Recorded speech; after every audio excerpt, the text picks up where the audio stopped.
Hi everybody, it's Kathy Drew from Gina's Bernina Sewing Center, and I'm so glad you joined me. We're going to have so much fun joining these beautiful laces together. We are going to create a lace band just like you see here out of 3 individual pieces of lace, and once we get those attached, we are going to work with some Entredo and attach it onto each side. So we are going to make a beautiful lace band. And I just want to go over a couple of things. I am going to change my throat plate cover because I'll be sewing on my 880 Bernina 880 Plus today, and it comes with a standard 9mm throat plate cover. That's a little bit too wide for these laces, so we're going to put our 5.5mm throat plate cover on. And remember to go in and tell our machine in the security features that it has that we have this on, and it will protect us from breaking our needle by inadvertently selecting a stitch width that's too wide. So we've got to put that on. I am going to be using the 5.5mm number 10 presser foot.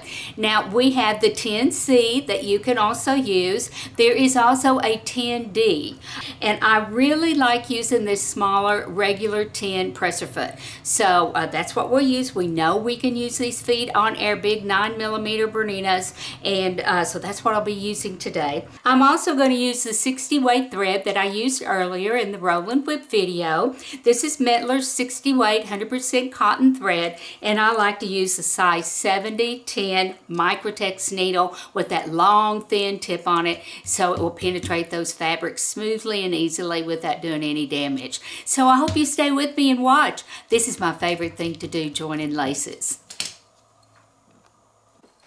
So to get my machine ready to sew my laces together, I mentioned earlier that I exchanged the 9mm throat plate cover that comes standard with my 880 to the 5.5 simply because it has a much smaller opening in the foot where the needle travels, and it will be less likely to push my fine laces down into that hole. And I have a 60 weight cotton thread on the bobbin, which is the Mettler 60 weight is what I use. You can use an 80 weight if you like. And this hot pink thread I put on just so that you all might be able to see the stitching a little bit better. It is also a 60 weight thread. And the lace insertions that I've picked out, I have one that's wider, and I'm going to put one of the smaller ones on each side.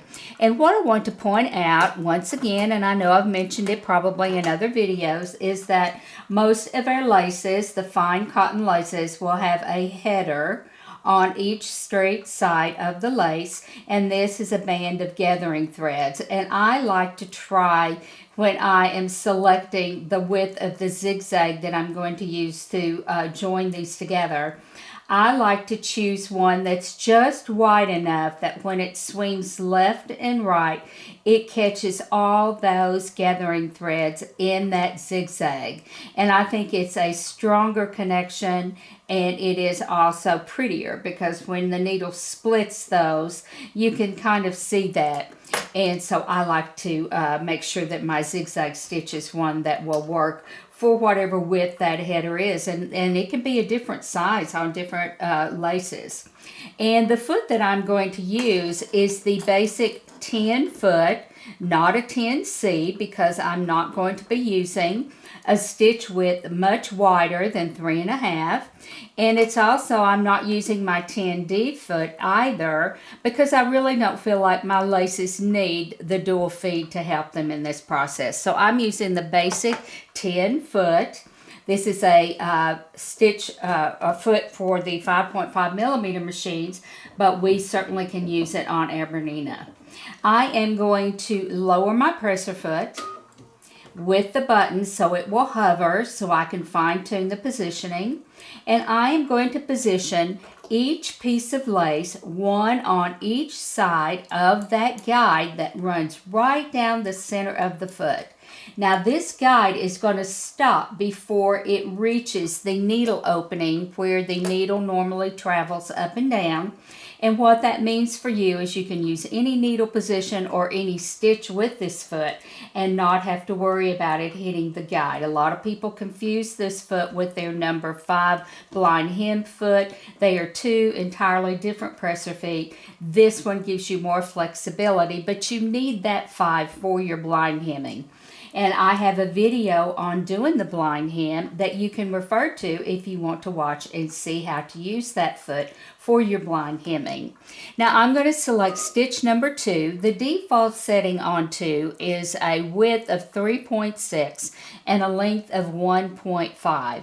That should be enough to contain those bands of gathering threads. We don't want that stitch to be too wide because it will take too much of the width of our beautiful lace up in the stitching, and we want it just wide enough to contain those threads.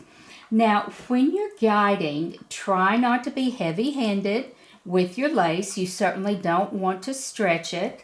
And I press my lace before I sew it together. I do not use starch, but I do press it and make sure that the edges are nice and straight and smooth. So I do want to neaten it up before I stitch them together, but I do not like to starch my laces at this point. We are going to simply guide the 2 pieces of lace, keeping them butted up against, one on the left side of the guide, one on the right side.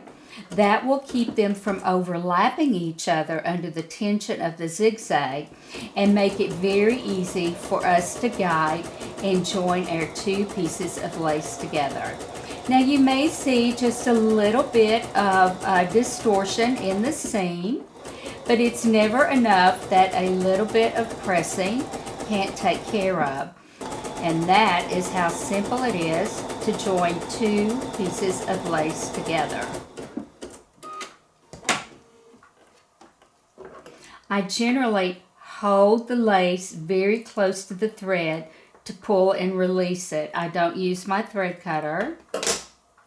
And you can see here is our attachment. Now before I add the extra piece of lace that I'm going to put on this side, I am going to take it to the iron and just press it flat. I do that after each row. I go to the iron and I get a nice flat pressing of my laces. I took my lace to the iron and gave it a little bit of a press. I don't really iron it. I just put the iron on top of it and press it flat. And like I said, I do that after each row that I attach. And now I'm getting ready to attach the lace band on the other side of the wide middle insertion. Now these 2 are the same laces. I am not going to try to match my pattern. I am going to sort of stagger that pattern. So you can see here we have one of the flowers and here's one of the rose flowers, and I am going to stagger and put that in the middle because there's no way that I would be able to match it all the way down. So I generally just try to stagger mine and then I don't have to worry about it. Again, I'm going to use my presser foot button to lower the foot because it hovers and allows me to fine tune that positioning, and I have a lace on each side. And in our previous run of stitching, our stitch width was wide enough to contain that header of gathering threads, and I'm sure it's going to do the same for this side. And we're just going to attach our second piece of lace to that wide center piece. Now once again, when I get this finished, I'm going to take it to the iron and give it a light press just to flatten and smooth it out and straighten those edges just a little bit that may have become a little curved or distorted during the sewing of the lace band. I'm not going to use my thread cutter on my machine. I'm going to hold the laces securely close to the thread, pull out, and snip with my scissors. I don't want the thread cutter to pull my threads. And you can see this is not distorted all that much, but I still like to give it a little flat press before I attach the Entredo on each side, because boy, once that Entredo is on there, you're not going to really be able to change this lace band very much. So let's take it to the iron and do some pressing, and I'll be right back. Now, after pressing this lace band, and you can see it's laying very flat and smooth, I am going to attach Entredo to each side of it. Now, what Entredo is going to do is it's going to stabilize this lace band because this is very delicate. You can see that just by looking how very delicate this lace band is.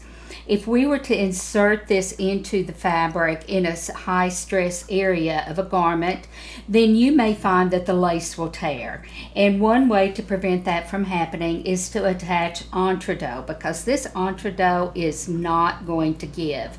And once it's attached to your lace band will be very stable. I've already got one edge trimmed off. There is a right and a wrong side to the Entredo. You have to look really hard to find it, but one side is more satiny. The other side, or the wrong side, or the bobbin side as they call it, will be a little bit rougher. But honestly, there have been times when I have put it in wrong and I haven't been able to tell.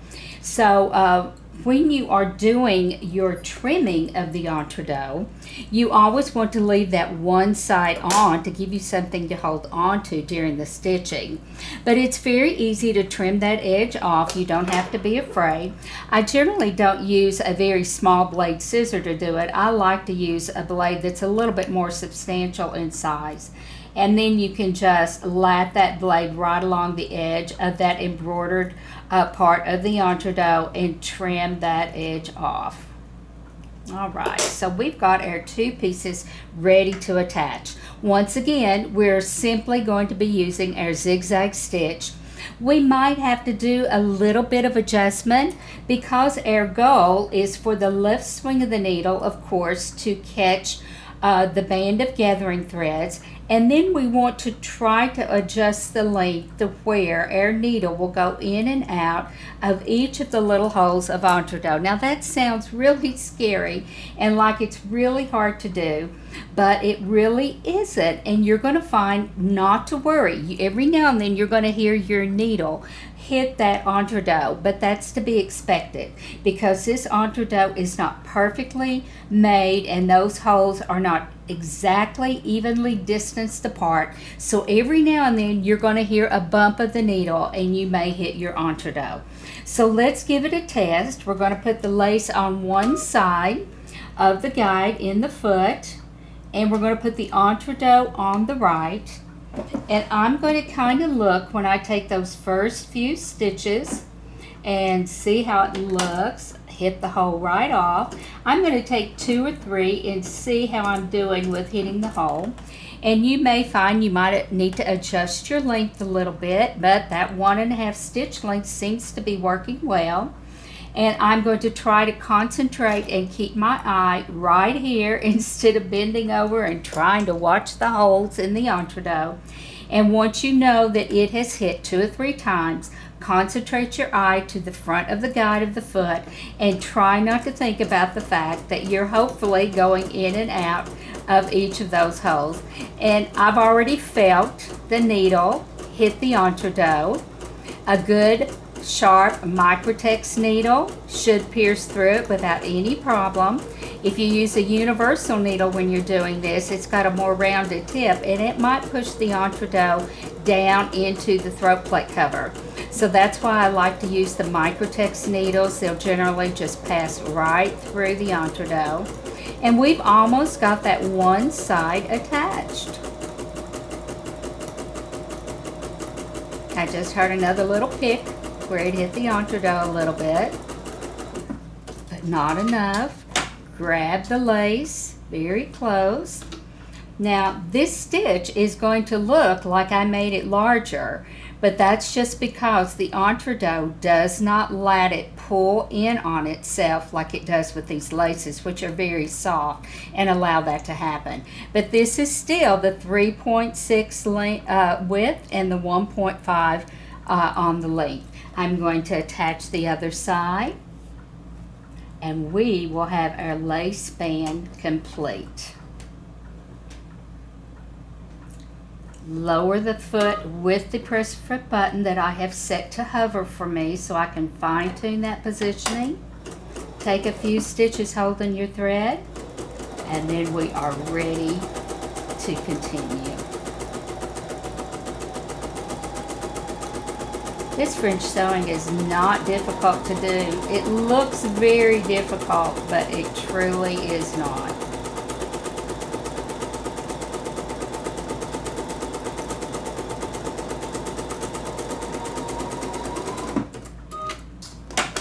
Voila! We have now made our lace band. That's how easy it is to work with laces, and I would probably take it to the iron and give it another little press, and we'll be ready to insert it into some fabric. So I hope you enjoyed seeing how easy that is. Be sure and leave me some comments and let me know if you need anything or have any questions. And as always, thank you so much for watching, and you can visit our website at genasbernina.com. Thanks so much, and we will see you soon with another video.